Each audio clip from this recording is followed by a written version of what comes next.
کہ جیل کے اندر جا کے عدالت لگا کے مولانا پر ایک اور مقدمہ ہم نے دائر کر دیا، اس کی سزا بھی آج ہی سنا دو۔ تو لدھیانہ جیل میں عدالت لگائی گئی، یہ بالکل سامنے تھی جیل، یہاں سول اسپتال کے سامنے۔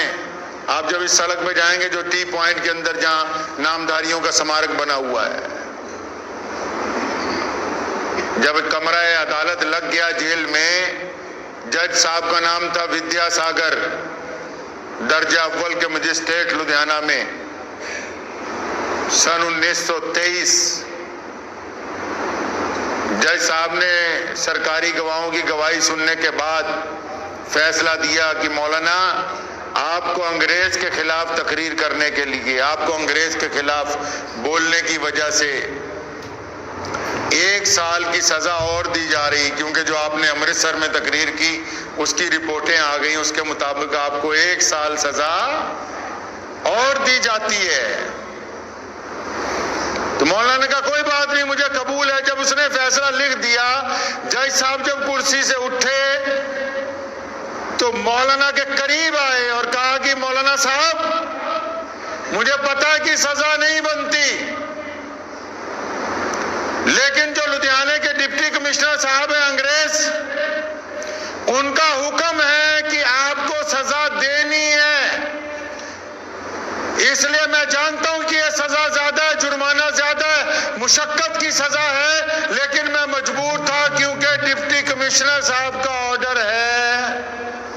تو مولانا حبیب الرحمن لدھیانوی نے ایک بہت بڑی قیمتی بات جج صاحب کو کہی تھی، فرمایا جج صاحب آج مجھے جنگ آزادی کے پہلے پڑاؤ میں، نوجوان تھے اس وقت، 18 سال عمر تھی صرف،